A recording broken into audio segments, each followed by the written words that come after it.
So I'm here with Clayton, who's the developer of Voodoo Vince Remastered. So tell us about the story of Voodoo Vince originally and how we got here. This is a character platformer. It came out in 2003 for the original Xbox, and it has not been really seen since. It never got backwards compatibility, so it's one of those things, though, that was always in the back of my mind, and I was constantly bothering people at Microsoft. I went to work at Microsoft 8 years ago, so like whenever I had a chance, or I'd bump into Phil or somebody, I would say, hey, how about we bring back Voodoo Vince? And they were always sort of nice about it. Say, oh yeah, that'd be great, but I figured at some point I just had to do it myself. So finally, I think they just finally gave in because I was just bothering them so much. Mm-hmm. And then just sort of on my own, as sort of a passion project, I just decided with a small team of contractors to just get the game up and running again, unearth all the old code. It's kind of like this digital archaeology project, and then get it out. And it'll be out next month, April 18th, for Xbox One, Windows 10, and Steam. Okay. So how difficult was it when you looked at the OG Xbox code? Was it more difficult than you thought it would be? About the same? It was definitely a challenge. I mean, fortunately, I had some brilliant developers. One guy, Chris Warner, who could look at old assembly code and read it like a book. Assembly. And, yeah, wow. Yeah. The shaders were all handwritten, they were all custom in assembly. So we had to replace maybe 75% of maybe more of the rendering engine for the game to get it up and running. So when people say, well, it kind of looks like the old game, I consider that a compliment, because it was a feat to get this all up and running again. Yeah. And so you worked Microsoft for 8 years. Yeah. And you're remaking a game that they own the rights to? Yeah, it's a little weird. They own the IP, but I basically worked out an arrangement where, as an independent developer, because I've always had my own studio from before I worked at Microsoft, and I've just done a lot of little indie things. I've done mobile games. I've always been making games on my own. So I just decided to make this the next project that I did. So I just kind of had to get them to sign off on the idea that, hey, is it okay if I go out and put this together and bring it back? And yeah. That's a weird relationship. It is kind of weird, yeah. And I've kind of tried to keep those things, as separate as I can, because I do have a day job that I really love. I get to work on a lot of cool games and things, but this is what I do when I go home, basically, for the last 8 months or so. Wow. Yeah. Wow. How big is the team that was working on it? The original or the remaster? Both. The original game had about 21, 22 people on the team. It took us about a year and a half, almost 2 years, I think, in terms of actually core production. The remaster, it's been 8 months, maybe 9-ish by now. And that's been 4 core teams. That's 3 programmers, myself. I did most of the art upgrades. And then occasionally, our original lead animator, Marianne Flaherty, supervised some of the art and animation, and we had to work with a 15-year-old version of Maya. Because that's what our exporter used back in the day. So she went in and had to rework some of the assets and some things like that. She was the original lead animator on the project as well. And then my son, who was a production baby in the credits, wants to be a sound designer now.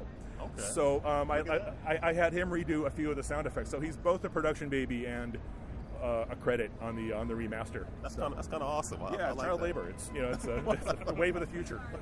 I'm not gonna ask you anything more about that. No, it's the 19th century, right? Is it? No. Kidding. He earned experience. Yeah, it's I think he enjoyed it. He also got a tombstone in the cemetery with his name on it. So I think that was the biggest win for him. I'm not sure this is really helping that discussion, but the child labor. Yeah, I mean, I'm a good parent, really. He looks serious, folks. He looks serious. Yeah, it's sort of a family project, because the lead animator, Marianne's my wife. So it's the whole family. Family affair. Yeah, I mean, if my mom could have made costumes, she would have, So it was You're wearing a Voodoo Vince t-shirt. Yeah, I gotta represent and wear the merch. So I keep talking to your microphone like it's looking at me. It's just the stupidest thing ever. So yeah, I do it too. Don't worry about it. Hello. So in terms of the voiceover and stuff, how much more did you have to re-record a lot of it, or no? We had a pretty good soundscape in the game. It was all 5.1. Yeah, that is true. When we launched, so really just preserving most of that was the same. One of the signature things about the game, though, is the soundtrack. And Steve Kirk, who did the score, it's just a lot of gypsy jazz and a lot of real session players playing, not like electronic stuff at all.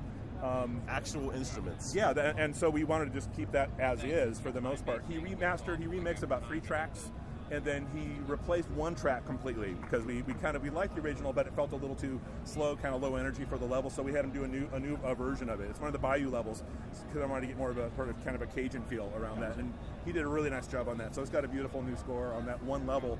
But for the most part, we kept things as is, as much as we could. Plus, homebrew couldn't exactly go into the studio when we recorded everything. So yeah. So there is no Popeye's Chicken Louisiana Fast tie-in to the Voodoo Vince Remastered. That's not a bad. I would have been smart if I did that. They're owned by Burger King now, right? Burger King own Popeye? Are they? Oh no. Yeah, I don't think any chains are represented here. I don't think there's a lot of product placement unless you count the fake brands that all the team members have on billboards, which are mostly inside jokes, just insulting each other. They're all through the game.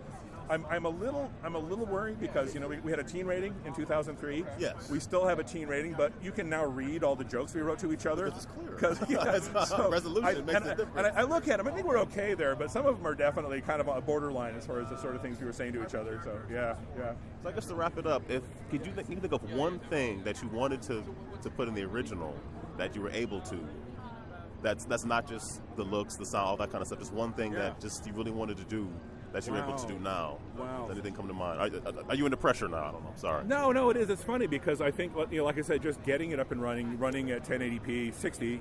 We originally most of the original game would have run at 60, but we had a couple of levels that were a little too dense, so we had to lock at 30. Now we can run at 60. So, and when you're platforming, I think the smoothness of that motion is just essential.